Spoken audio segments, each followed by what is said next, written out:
long before Edison did the light bulb. Anybody know, trivia pursuit question, what year Edison did the light bulb? Yeah, I know, you guys studied this week in history. I get it, I understand. It's like 1879, 1880, somewhere in there, okay? He basically, I didn't know this. I thought he was like the guru of electric lights. It was actually in Europe, was ahead of the US a little bit. But what Edison was doing was messing with the filaments and the things inside the light bulb.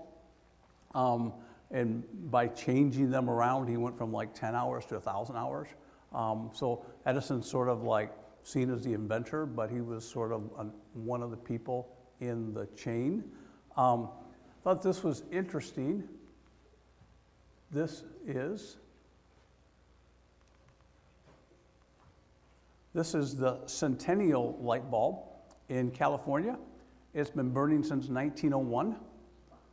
Think about that for a second. 120 years this light's been going. It's in like the public square there. In history says it's only been turned off a few times, but man, wouldn't we all like a light bulb that lasts 100 years? Amen. Right?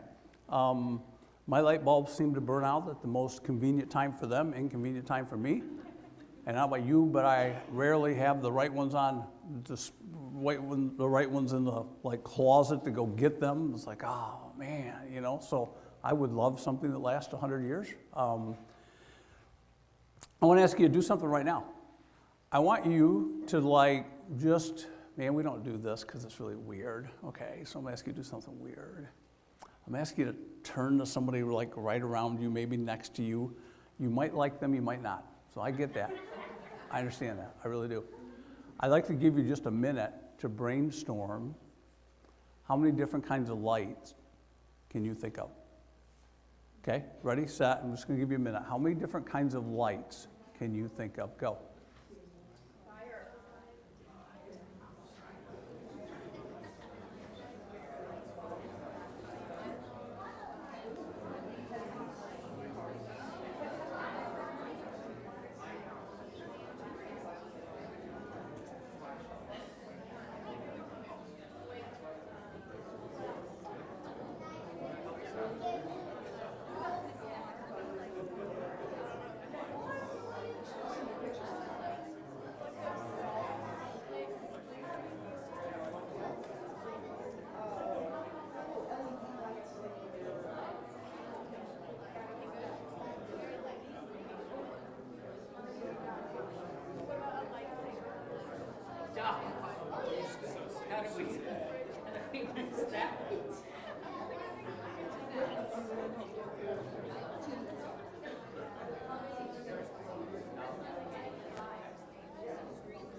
Okay, there you go. I'm just sort of curious. Hang on a second. I'm going to turn my hearing aids up. Okay, this is always an adventure whenever I do this. What, and my audiologists can appreciate that I have my hearing aids in. So, what kinds of lights did you come up with? Just shout them out. Flashlights, yes. All right, I brought my flashlight with me. Yeah, go ahead. What else? Firelights? Oh, like the insect things? Firelights, I don't know. Okay, but firelights, fireflies. Yeah, let's go with fireflies, right? I didn't think about that one. Go ahead, somebody else. What? Fire, like just a campfire? Yeah, okay, that's cool. Or like a house fire. Sure, yeah, they both put off light. Yes, okay, somebody else. The sun. The sun is a light, yes. What else? Lightsaber. Okay, lightsaber, Star Wars, right here. Wondered if anybody would come up with that one. Yes, okay. What? Neon lights, yes. A lighthouse, yes. Yes, street lights. Christmas lights. Yes. Headlights. Moonlight. Yes, moonlight. The light on your phone. We got to have flashlights on our phones these days, right? Okay. Yes. What else is out there? Street lights, traffic lights, porch lights, floodlights, night lights. How many of you have night lights in your house, right? Almost everybody does. Candles, I wrote down.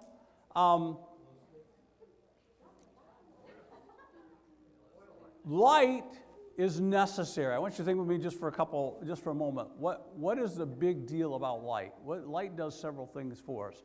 One of the things light does is illuminates. It takes dark things and it makes them visible so that we can see. If you have ever,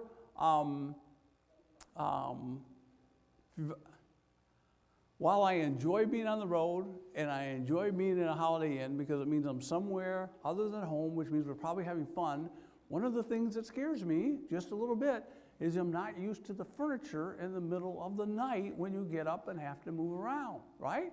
And so, I've taken to, I don't travel with a night light, but it has crossed my mind, wouldn't it be cool to get one of those little plug-in lights and it makes the room smell better and then you can see?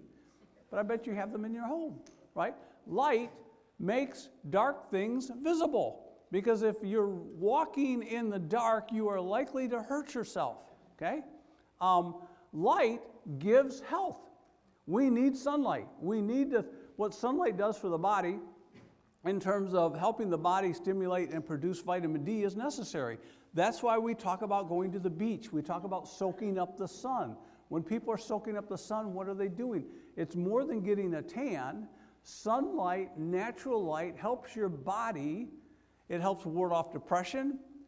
It helps really to stimulate the things that make for bone growth. It helps you to emotionally feel better.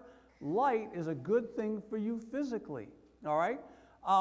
One of the things that light does, besides chasing away darkness is in making things visible, is light can bring clarity, not just helping you see things, but maybe see things more clearly than you would if it were at dusk.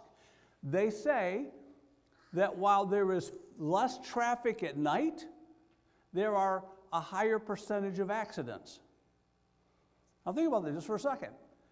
Less people travel at night, but you are more likely to be in an accident at night than you are during the day. I've gotten to the point where I used to love traveling at night. Because, why? Because all the rest of you stayed home.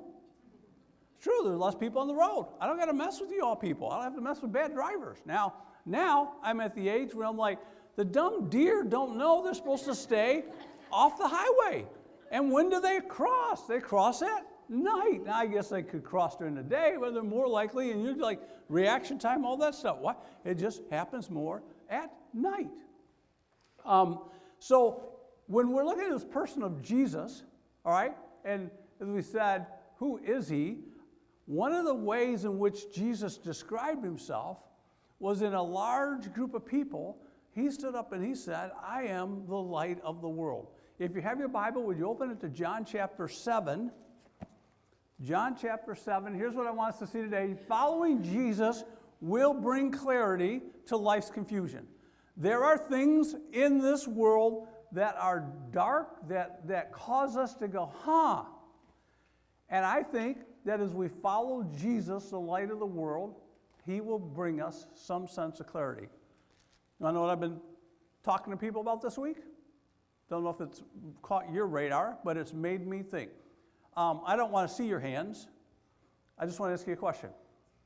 You answer it. Are you pro-life? That's a big deal in a lot of churches. Are you pro-life? A lot of people say they're pro-life, right?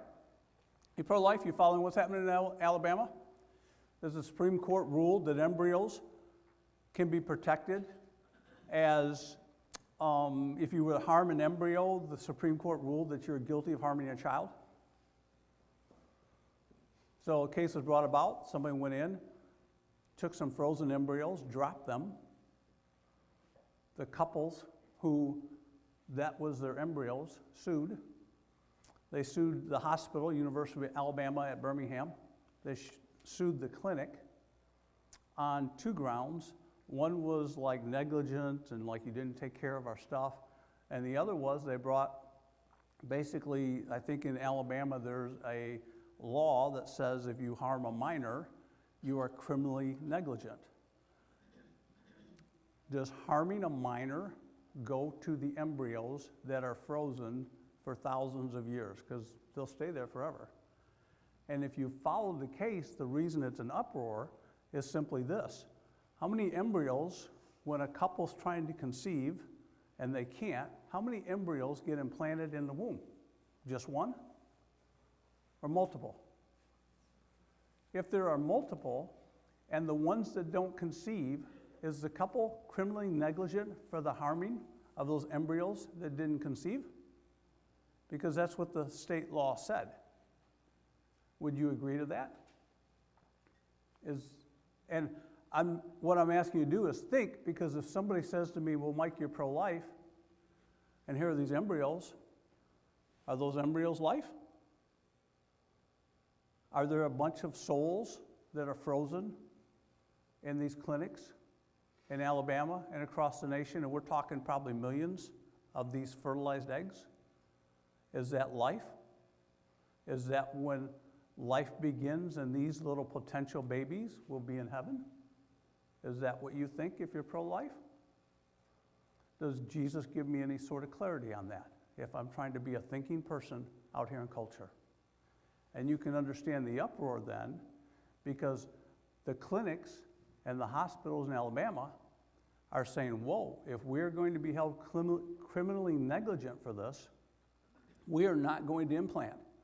And that's where you read that 2 of the systems said we are not doing any more in vitro, and couples who were in line and taking treatment to have babies were told, we got to hit the brakes here, because we're not sure if we're going to be held criminally liable if those babies don't take in your womb, because that's what the Supreme Court of Alabama ruled. Is that what you think pro-life is? Does Jesus give us any kind of clarity when we're dealing with stuff that the real world is talking about? Into this setting, Jesus in John chapter 7, let me give you the backdrop a little bit. In the nation of Israel, they had what was called the Festival of Booths, or the Festival of Lights. It was a week-long celebration in which the Jewish people looked back to how God led them through the wilderness by a pillar of light by day, and God, so he just led them, right? That's his big, I wasn't there. The way it's described was this pillar of light that they could follow, and then at night God led them, and so they continue to celebrate this festival to this day, Festival of Booths or Festival of Lights. In John chapter 7, Jesus comes on the scene. And as they're celebrating this, if you have the text, I'm going to pick up the reading at verse 37 of John chapter 7. On the last and greatest day of the feast, that's this Feast of Tabernacles, Feast of Booths, Feast of Lights, on the very last day of the feast, Jesus stood and said in a loud voice, "If anyone is thirsty, let him come to me and drink. Whoever believes in me, as the scripture has said, streams of living water will flow from within him." The priests would take and they would go get buckets of water from the well, and it was sort of, again, it was symbolic to the people that God had always provided for them. Manna, the food that dropped from heaven, and this water. And so Jesus in the midst of this says, look, if you're really thirsty, if your heart is really aching for something, let him come to me and you'll never go thirsty again. By this he meant the Spirit who those who believed in him were later to receive. Up to that time the Spirit had not been given, since Jesus had not been lifted up or glorified. On hearing his words, some of the people said, "Surely this man is a prophet," and others said, "He is the Christ, he's the Messiah." Still others said, how can the Christ, the Messiah, come from Galilee? How could something good come out of, and you pick the area that you think there's nothing good going to come out of there? That's what they're saying. Thus the people were divided because of Jesus. Some wanted to seize him, but no one laid a hand on him. John chapter 8, first 11 verses, is a parenthetical story of a woman that was caught in adultery and brought before Jesus and thrown at his feet. It's an interesting story. I don't intend to go to it today. I just want to give you a couple things to think about. What they were trying to do was trick Jesus. No one really had the authority but Rome to order someone to be put to death. That was the government's job, right? But Jesus is claiming to be this rabbi teacher from God. And here's this woman. She's caught in the very act of having intimate relations with a guy that's not her husband. And so they drag her out there in front of everybody and they throw her at Jesus' feet. And they said, basically, Jesus, look at verse 4, Jesus, this woman was caught in the act of adultery. In the law of Moses commanded us to put to death or stone these women. Now what do you say? They were using this question as a trap in order to have a basis for accusing him. If he took the side of Rome, they would say, look, he's no good Jewish rabbi, he's with the Romans. If he acted in accordance with the law and said, well, God said, they would say, look, he's an adversary of Rome. They were trying to trick him up. Jesus, what do you say we should do with this woman? Now here's an interesting point. Where's the guy? Because they were both in the act of adultery. Why is there no man here? Why is there just a woman? Because they weren't really being sincere. And I find that in a lot of good people, they're genuinely not sincere. They will ask questions, but they don't really want an answer. They're trying to trick. They're trying to show the scriptures wrong. They're trying to say, see, this is why your faith is weak. Because if they'd have been sincere, there would have been a guy there. And they would have said, what do we do with this couple? But there's not. And so Jesus, if you know the story, he says he's bending down. We're not sure what he's writing in the sand. They kept on questioning verse 7. So he straightened up, he stood up, and he said to them, well, if any of you are without sin, by all means, throw the first rock. If any of you have got your act 100% together, you're the ones to judge. Go for it. And it says there that he stooped down, he started writing again, and when they began to go away, the older ones first. Because I think there's something about people, and as you age, you may not be smarter, but you get wiser. And they understood what Jesus was saying and said, okay, well, I'm probably not the one to throw that stone. And so they all began to walk away. Jesus looked at the woman, he picked her up, and he said, where are those who accuse you now? Where are they? Where did they go? Huh, kind of funny. And I wonder what she's thinking. What's he going to say? And all Jesus said is, verse 10, where are them, those that condemned you, brought accusations, they've all left, then neither do I condemn you. Go and now and leave your life of sin. I think you want a textbook example of how to treat somebody who's dealing with guilt and shame. Just point them to Jesus and say, he's not condemning you now. Here's the deal.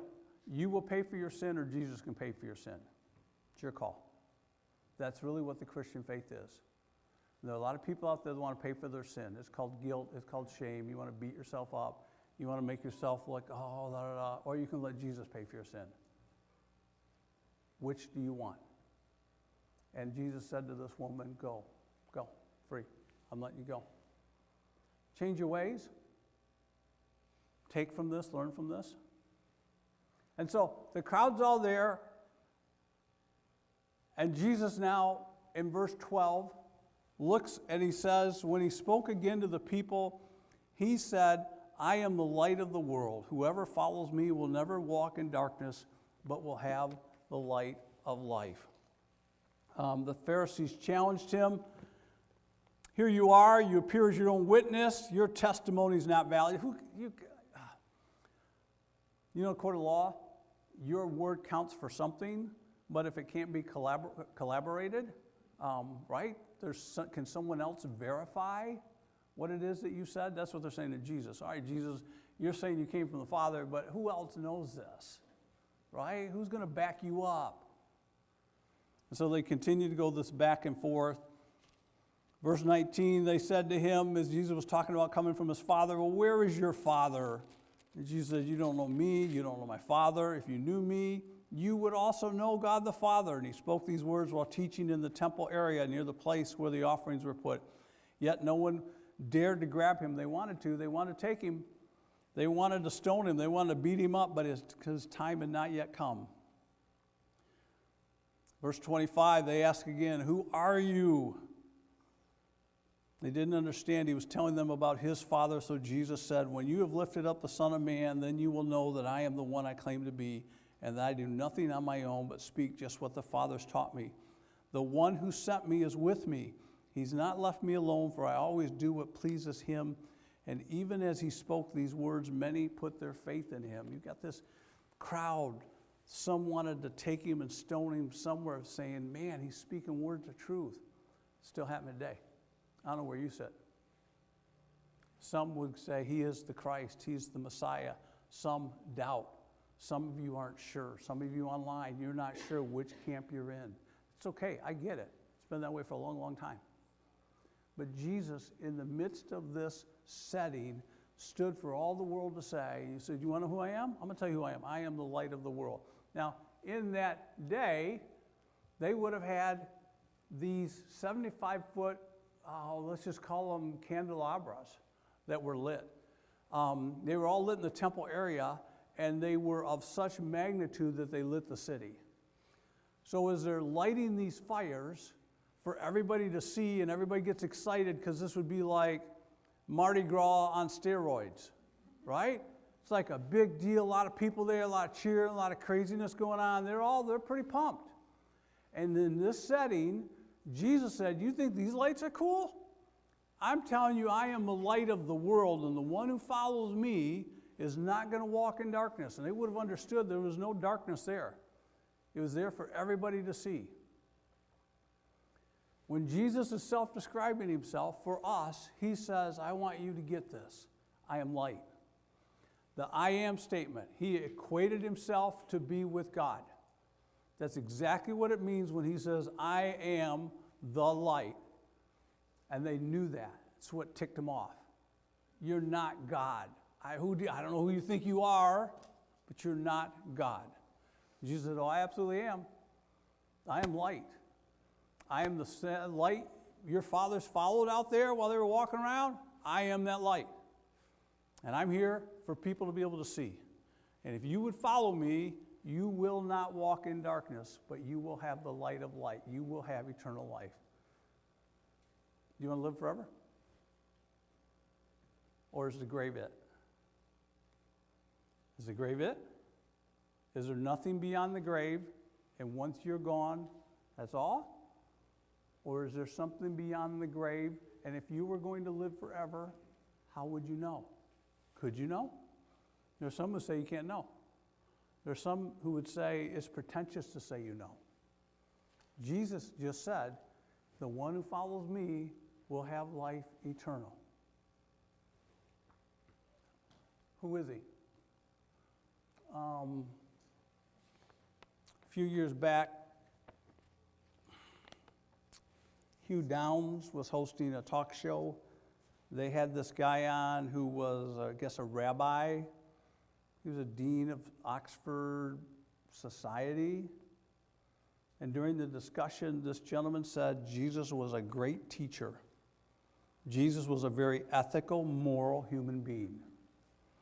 Perhaps, in our opinion, he's not a prophet, but he was certainly a phenomenal teacher, and Christianity is a great world religion. And while I agree he is a great light, once we say he is the only light, that is what leads to all kinds of spiritual division between Jews and Christians. Is he a great teacher? It's a fair question. This is Easter. People will be talking about Jesus. Is he a good moral teacher? Is that all he is? I'm honestly asking you what you think. Would a good moral teacher, what would you do with someone who said that, man, they got all sorts of good ethics, good morals, they say the right thing, they do the right thing, but they're lying. They're just honestly not telling you the truth. But they're doing a bunch of good stuff. What's your opinion?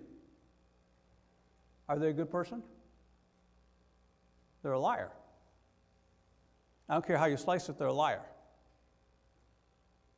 They're not telling you the truth. Isn't this the world in which we live? You don't know who to believe. You want to believe a political persuasion, but you're not sure they're telling you the truth, they're lying to you. People say they're lying. People say they're not telling you the truth. You going to vote for them? Whichever side. I didn't pick a side because they say the same thing about both sides, don't they? But they're good people, aren't they? Doing good things, right? But they're a liar. They're not telling you the truth.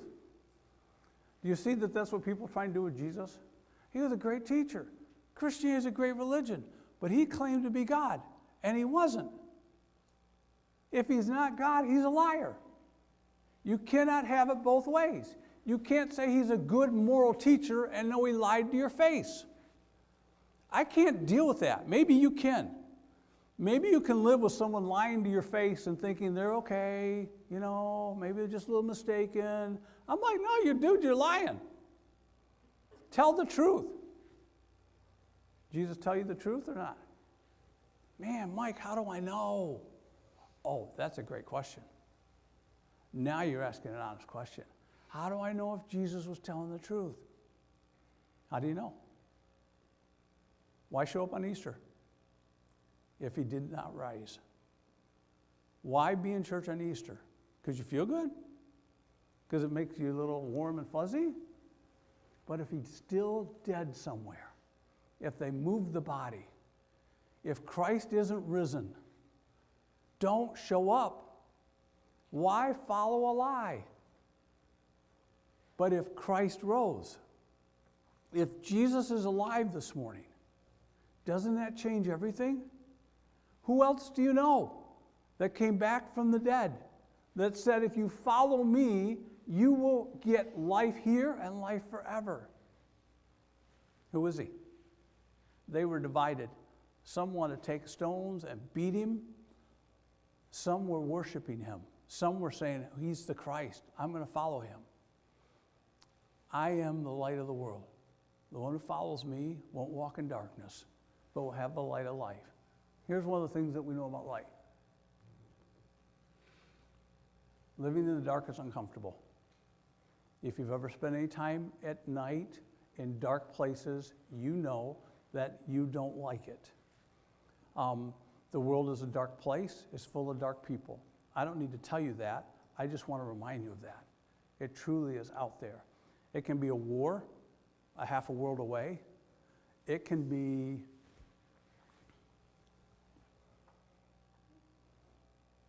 as simple as you're downtown, going to your car after a restaurant at night, and it's dark.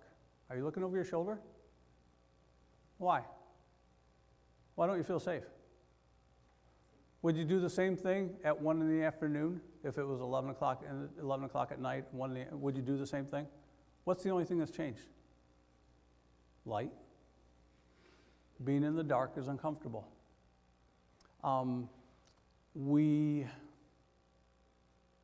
The scriptures say that the person not following Jesus is dark in their mind.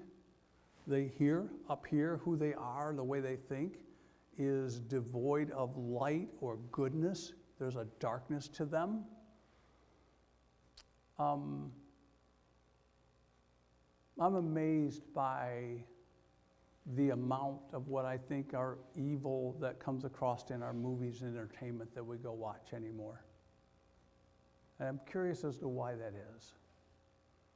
Why do people spend a lot of money to go watch movies that are evil in nature? Is it we like to be scared? We don't think any harm of it?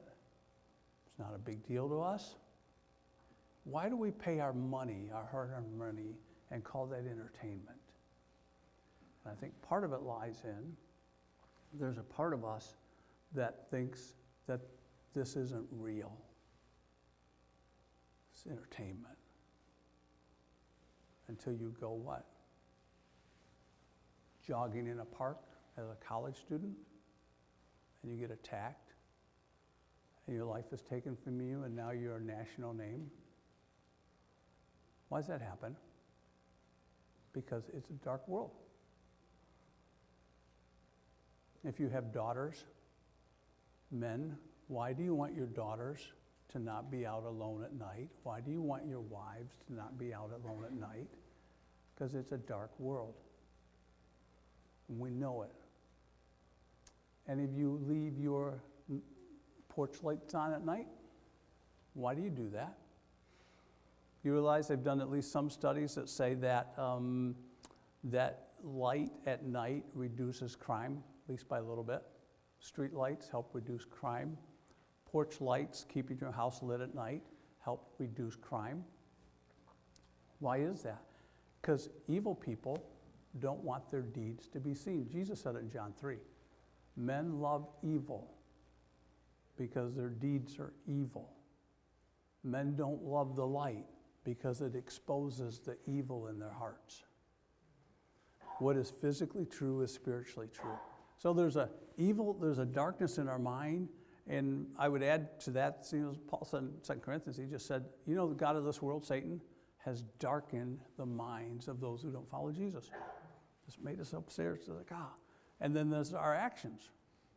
Our actions are just make me want to vomit. They just, Paul said in Timothy, he said, in the last days, and he wrote that a long time ago, he said people will be bragful, boastful, arrogant, they'll hate their parents, they'll be greedy, they'll be mean and rude to each other. I'm just like reading headlines. There's confusion, there's dysfunction. That's what darkness does. To the point that one young lady wrote, and she said, I've always believed science would be the cure-all for my problems, but I don't know if I can keep living without eternal life. I guess I'll just have to find a way myself to make it through this meaningless existence. I just wish I knew of someone who could show me the path to eternal life. If science can't provide the answers, though, then who or what can? Sigh. Doesn't seem like there's a higher power that gives our life purpose? ? Well, science says there isn't, so there isn't. Is that you? Because I get it. Don't you get it? Here's why I feel bad for people and culture.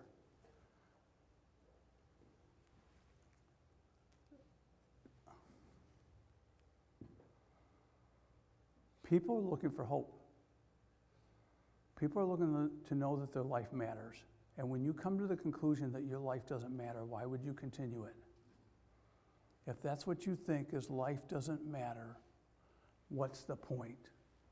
Why?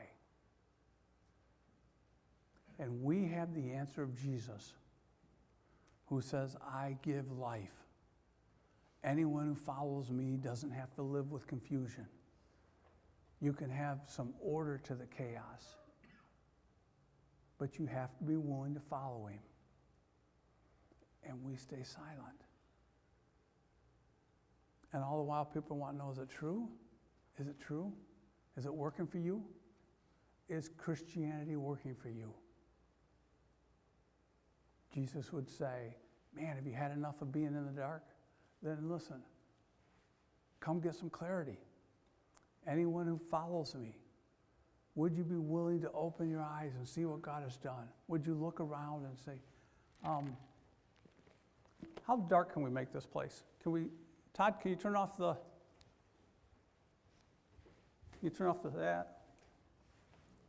Ryan, can you get that one over there?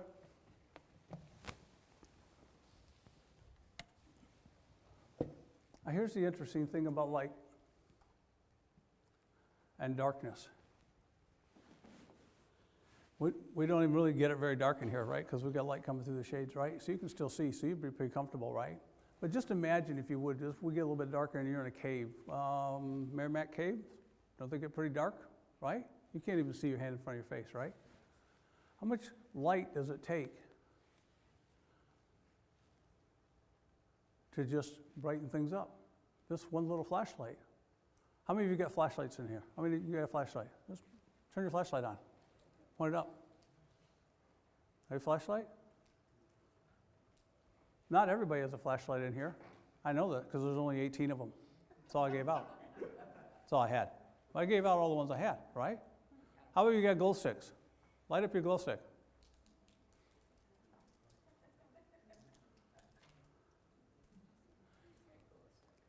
Kind of goofy, right? But it illustrates my point. It doesn't take much to chase darkness. And if I want to know how to go here, and this room was all dark, and all I've got is my little flashlight. You know, I might not be able to see all the way out in the hallway, but I can see enough to take the next step, can't I? Right? And I think that's what Jesus gives us, is enough to take the next step. The psalmist says, thy word is a lamp to my feet. It's a light for my path. Your light, following Jesus' light, is enough to take the next step you've got to take in life. And the help that it will be to people, right? Jesus brings clarity. Todd, you can put the screen back on if you would. We are people that as we follow him, to those who are willing to follow. You believe? You believe the chair holds you up? You do, because you're sitting in it. Absolutely. Best illustration I got. People want to know, what's it like to believe in Jesus? Just have them sit in a chair. If they won't sit in a chair, then they're exercising. It doesn't matter what they say about the chair, they don't believe in it. You sat in the chair. You believe the chair will hold you up. It's got all your weight is sitting on the chair. And that's what it is to believe or follow Jesus. Jesus didn't say here, he who believes me, right? He said, the one, I am the light of the world. Whoever follows me will never walk in darkness. To believe Jesus is to follow him. Follow him how? I got a book. How does Jesus tell me to treat others? How does Jesus say that I am supposed to look at things like life and what's happening in Alabama? How do I view death? What about my money? Can I ask you a question? Who counsels you on how to spend your money? Where your money goes? Where do you look to? Yeah. If only Gina could be that wise for everybody. Works for Christopher, right? So, must work for the rest of us, right? I would venture to say most of us don't ask the Father, though. Most of us go and we're living life and we're not asking the Father, Father, what would you have me do? Father, how should I approach this? Father, what would you have me think on this? Father, what's your word say? Father, I want to punch that person in the face. How do I need to respond? Those are all real stuff that you deal with. Father, should I take this promotion or not? Well, I don't know. Does it pay more or not? I don't know. Is that it? Is it paying more? Is that your guiding principle? What about if it took more from your family? What if it asked more of you from your time perspective and you shortchanged your family to get more money? Is that what the Father would want? Thinking people have to ask those questions. People who are just kind of going down life saying, oh, here the end game is just to get more. And to get more, I got to sacrifice some more of my family. Well, I guess that's what I got to do because that's what I got to have because I got to have more. The Word gives us perspective. The Word helps us see how to live life. The Word says, how should I treat my enemy? The Word says, how am I supposed to love my spouse? The Word says, how do I treat my employer? The Word says to the employer, how do I treat my employee? It's all right here. I'm just not sure it's true enough to follow it. And this is where Jesus just said, whoever follows me, whoever gets off their butt and puts one foot in front of the other and says, that was Jesus. His thing to his guys was just, hey, come follow. Come check it out for yourself. Between now and Easter, you got 4 weeks, 3 weeks? 3 weeks, right? 21 days, 3 weeks from Easter? What would it be like for you for 3 weeks? That's all I'm asking you. If for 3 weeks you put the Word first. Just for 3 weeks. Take a test drive. I went looking for shoes yesterday. Went to Dillard's, and Johnson Murphy's got a sale right now that says you can take a test walk, and for 10 days you can return the shoes, no questions asked. What do they want you to do? Just try our shoes out. Just try them for 10 days. If you don't like them, take them back. What if you took the Word for a test drive for 3 weeks? What if for 3 weeks, 21 days, you just tried to live as Jesus would have you live? Could you do that? Would you do that? Why wouldn't you want to do that? It's a simple challenge. I didn't ask you for your life. I just asked you for 3 weeks. To see if it's true. To see if following Jesus will give you what you're looking for in your spirit. The last thing that Jesus talks about here is as we shine, others will see God. Passages that come to mind as I was just processing this, the famous one in Matthew 5 where Jesus said, "You are the light of the world." Don't put your light. This is the craziest thing I think we do as people. I got a flashlight going, and then I go like this. Cover it up. It's really helpful, isn't it? Jesus said, which of you has a light and you take and you cover it up? Well, how do I cover up my light? I think we do it in ways like, unintended ways, but like,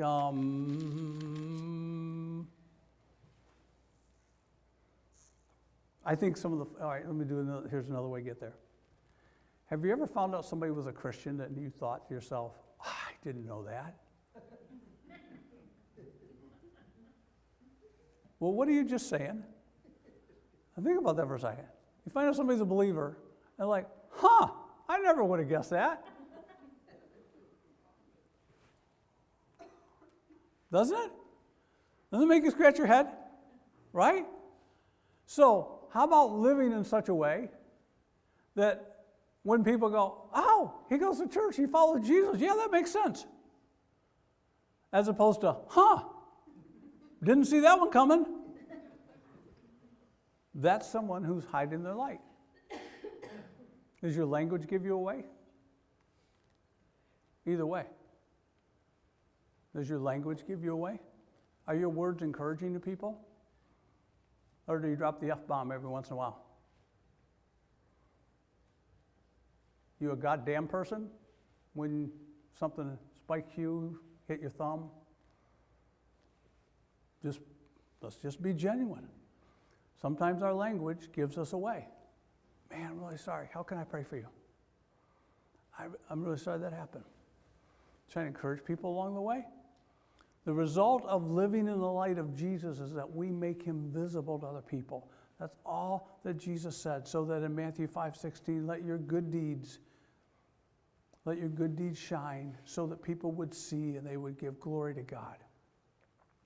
Paul said in Ephesians chapter 5 that as we are children of the light and we're living in children of the light, he said, you once were in darkness, but now you're light in the Lord. He said, live as children of the light, for the results or fruit of the light consist in three things: all goodness, charitable, kindness. There's something winsome about you. You're not repulsive. People enjoy being in your presence because you're a fun person, you're a good person to be around.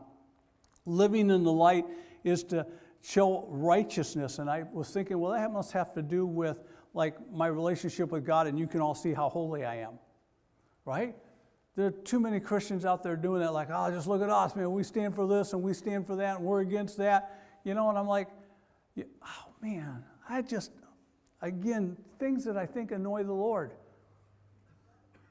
They honestly do, right? We're out here advertising what version of the Bible you believe in, and you're pro-life, and you're this and that. Just show me by your actions and the way you treat people that you follow Christ. No, you don't got to put it on a billboard, right? Rightness here has to do with how you treat one another. Are you fair? Are you generous? When you go to the restaurant, you leave a tip. How much do you leave? And what determines how much that you leave? What drives it for you? When you tip those who cut your hair, how much do you tip and why? When you're out there living life and you're going through the drive-thru and the order doesn't come the way you want it, how do you respond? That's what rightness here is. And then it says here that truth, that we should be people that traffic in truth. Truth matters to us. And I don't know that it's necessary going around correcting every error, but it is, by golly, speaking when there is wrong, and we're willing to speak up to it. And we're not willing to just keep perpetuating it because that's, well, I don't want to rock the boat.